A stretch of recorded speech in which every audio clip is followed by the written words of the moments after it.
People are leaving New York and other high-tax states in record numbers because taxes are so high that middle-class people can't get by.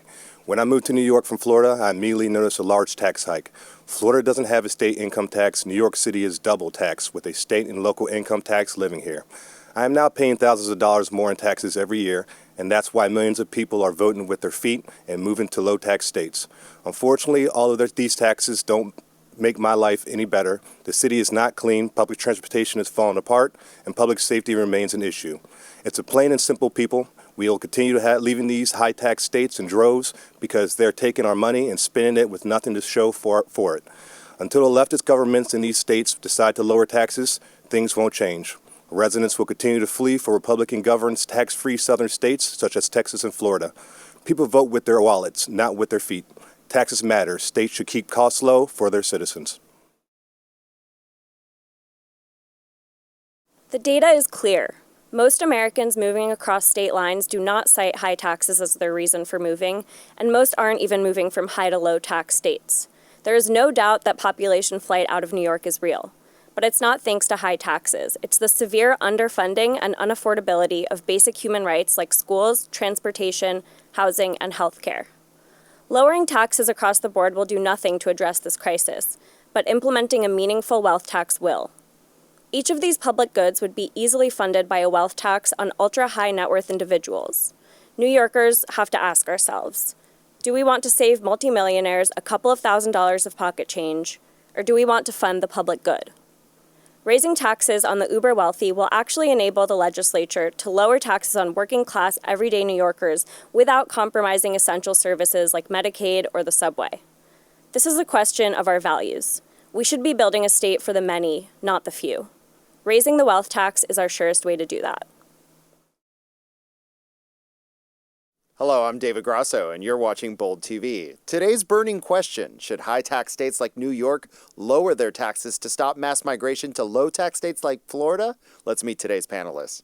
Christopher Wright, the founder of the Conservative Republican Alliance in New York, and Yael Fisher, Communications Associate at Seneca Strategy. Welcome to you both. Thank you. Thank you for inviting us. I appreciate it. Yeah, so you both have diagnosed the problem, right? Mass migration from New York. But why are people leaving? Chris, you say it's because of high taxes. And Yael, you say it's because of living costs. Could it be because of both? Yeah, definitely. I could see meeting in the middle a little bit there. I mean, it's not cheap living here. You know, every state I lived prior to moving to New York, it was a lot less expensive. But also, when I moved here, I noticed the high tax rate. You know, things that would cost change when I was in Florida and Texas cost an arm and a leg here. And this first thing that said in my mind when I moved here is like, why is these things so expensive? It doesn't make any sense. I was a little confused when I first moved to New York. Yael, do you think taxation is increasing the cost of living here? Look, I think that there are a number of variables that affect the cost of living. But the reality is New York has the highest density of billionaires and ultra-high net worth individuals in the country and in the world. So we have the capacity to raise taxes on those individuals and lower the cost of living by lowering the cost of things like affordable rent, Medicaid, fixing the condition of the subway, things that now cost a lot of money because the ultra-rich that make up a sizable chunk of our population are not pulling their fair share. But let's talk about this. A lot of times when we raise taxes on the rich, they leave. And in fact, there was a famous case a few years ago where someone from New Jersey and another one from Connecticut, a billionaire, moved and it blew a hole in the state budget. So do you feel like, Chris, that we can raise taxes and on the ultra wealthy and not lose them to places like Florida and Texas? I'm not really sure about that because New York, they're leaving in record numbers. And I noticed even when I was in Florida, when I sold cars for Subaru down there, that a lot of we called snowbirds were coming down there. And a lot of people from New York coming down to Florida, and they would tell us, like, hey, if the prices keep going up there, we're going to stay here for good. So that was This is even the ultra wealthy. Wealthy, yeah. They would buy cars right there on the spot. Like, they didn't, no hesitation. It was like, you give me a good product, I'll buy it right here. So we knew they were worth money. So when they came down, we were looking for those people from New York. So you think, Yael, that these people won't leave? Because eventually, money goes to where it's treated well, right? And if you tax someone very high, they're going to go ahead and change their location. Well, I think that is a blanket statement. It depends on those people's values. I think there are plenty of very wealthy individuals who understand that to fund the public good, the social good, they need to pull their weight. They make more money, they can be taxed more. The reality is, the data from a longer period of time than just a few millionaires going to Fox News or going to Forbes and complaining that the taxes here are too high and they left. The longer term data from across the country shows that under 4% of people who moved across state lines didn't cite lower cost of living in the new state. They cited moving for family, moving for a new job, moving because the weather is nicer, hence a lot of people moving from our cold winters here in New York to a place like Florida, right? The state budget here in New York is double what it is in Florida. Having been a resident of both states, I feel like I have better services in Florida than I do in New York, even though I paid no state income tax down there. What do you think the breakdown is that's occurring right now? Well, that's what I'm trying to figure out, because when I look at New York, I've been here for about 6 years now, and now we're having a homeless crisis issue.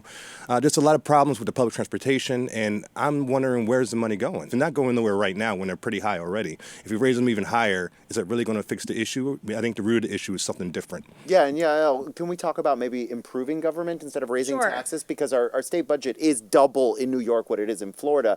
Couldn't that be put to better use I hear you. and make the city cleaner and the subway more dependable, et cetera? You have to look at what the budget of the legislature is and the services that we're trying to fund, right? So social services in New York are much more expansive than they are in Florida. Of course. So right now, moving into the 2020 legislative session, we have a deficit of about $6 billion that we need to meet.